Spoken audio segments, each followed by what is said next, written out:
Kalalau Malak Yahweh, Wa Yahushai, Bahashem, Rachak, Wadash, and double honors to the elders of GMS Ruel, blessings unto those men, and blessings and salutations to the Akim out there in truth, pushing this word in all sincerity and in honesty.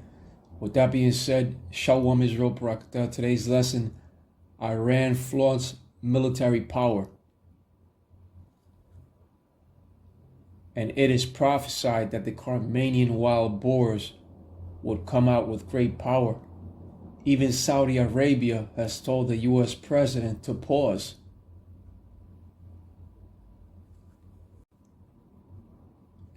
Now here we have an article from the Times of India that was posted 3 hours ago.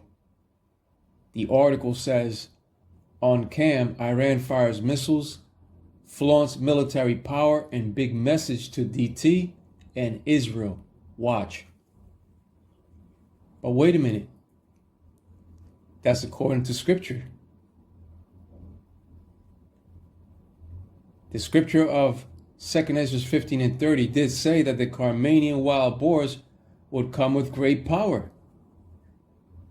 And here upon this article it says, on cam, Iran fires missiles, flaunts military power, and big message to DT and Israel. Watch. Power. Resolve. Defiance. Images broadcast on Iranian state television show the ground forces of the Islamic Revolutionary Guard Corps standing firm in Urmia.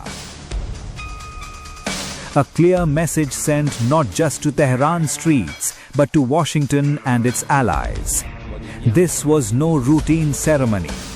Held in northwestern Iran, the display comes as US military threats appear to cool, at least for now.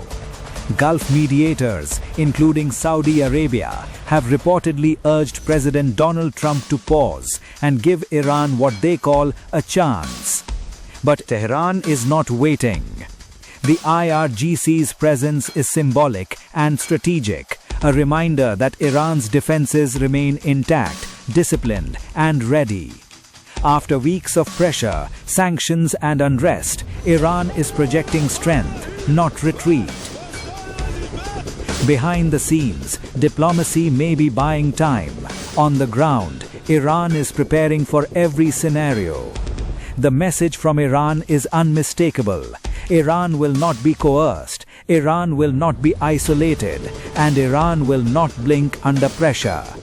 While Washington recalculates and Gulf capitals urge restraint, Tehran signals it is prepared, politically, militarily, and psychologically.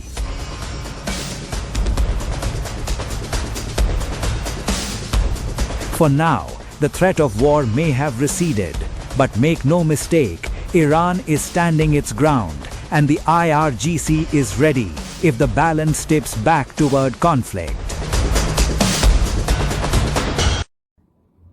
And here upon this article it says, on cam, Iran fires missiles, flaunts military power, and big message to DT and Israel. Watch. And that's exactly what we are doing, watching to see what unfolds in these last days. Prophecy is playing out just like the apocryphal books of 2nd Esdras has said.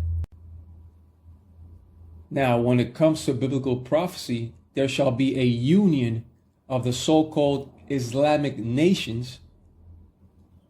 And with that being said, let's begin with that horrible vision of Esdras in 2nd Esdras 15 and 28 that he saw. All this is prophecy unfolding, just as the scriptures have said.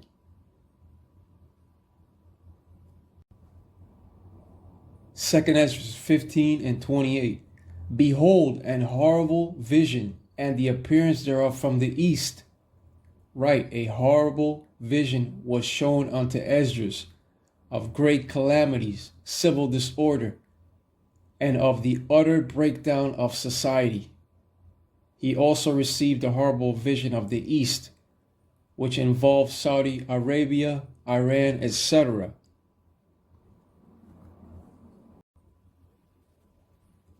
2nd Esdras 15 and 29, where the nations of the dragons of Arabia shall come out with many chariots, and the multitude of them shall be carried as the wind upon earth, that all they which hear them may fear and tremble. And this is a vision that the Lord Yahweh Bahashem Yahushai gave Esdras. The number one job, occupation, or profession upon this earth is that of the prophet. No other job is more important, something that you women do not understand. Now, the dragons of Arabia shall not only back one another in talks and in trade, but they shall also back one another militarily. That's why Saudi Arabia, those dragons of Arabia, has told the U.S. president to pause. Because at the end they shall all combine. Those dragons of Arabia will come out.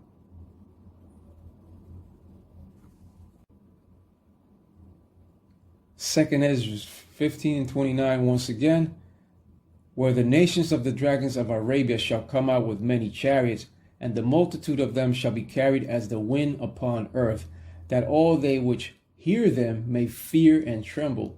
And on that day appointed they shall all come out with their tanks and weapons mounted vehicles of war.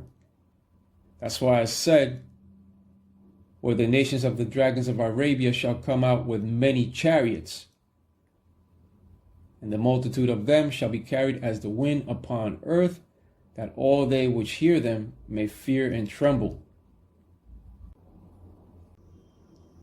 And on that day appointed, and on the day appointed, they shall all come out with their tanks and weapons mounted vehicles of war.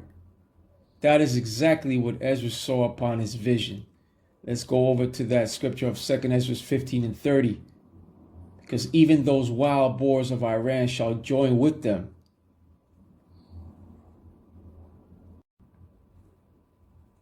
Second Esdras 15 and 30. Also the Carmanians raging in wrath shall go forth as the wild boars of the wood, and with great power shall they come and join battle with them, and shall waste a portion of the land of the Assyrians. The Carmanians represent the Iranian wild boars of Iran. The Iranians of today are the Persians, and it is prophesied that they shall come with great power. And is that not what the Times of India reported? That Iran flaunts military power? Yes. Now, when it comes to wild boars, they are strong, ferocious, and extremely aggressive. That shall also be the mentality of these Iranian wild boars of their military. And when it comes to Iran, they should not be underestimated, because they have an enormous arsenal at their disposal. They're showing you that upon this video clip. They have very sophisticated and accurate theater ballistic missiles with a range of 1,200 miles, and tactical ballistic missiles, those TBMs. They also possess cruise missiles, unmanned systems, and drones. Not to mention those tanks and weapons-mounted vehicles. No longer can these smaller nations be bullied, because they have officially leveled out the playing field in the possession of nuclear capability. Not only do they have nuclear capability, but they are also in possession of other sorts of advanced weaponry. This scripture of 2nd Esdras 15 and 30 has said, the Carmanians shall rage in wrath, meaning the Iranians, and with great power shall they come. And they're flexing that military power. But when it comes to the actions of the U.S. and of the Israeli state, the nations are now angry. But if Iran was to get attacked or invaded by the West, that will automatically draw out the Russians to war. Remember that Russia is now providing unprecedented level of military aid and technical support to Iran. So any attack on Iran will definitely draw out the Russians, We are no longer living in the time of peace, but of war. These are times of war. But it shall be the least of the flock, the small hatters, that shall draw out the Americans to their demise. Also the time approaches when the allies of America shall betray them. As soon as they implement that CHIP of Revelation 13 and 16, that third world war cometh quickly. Now the modern day Assyrian is Edom. And that land of the Assyrians just speaks of America. All these Arab nations combined and joined with the Iranians would only bring their military numbers up. The end of Babylon the Great and of Edom's rule is near. But with that being said, Ka'ala Malak Yahweh, Wa Yahushai, Bahashem, Racha Kudash, and double honors to the elders of GMS Ruel, blessings unto those men, and blessings and salutations to the Akim out there in truth, pushing this word in all sincerity and in honesty. With that being said, Shalom Israel, Brakta, Shalom.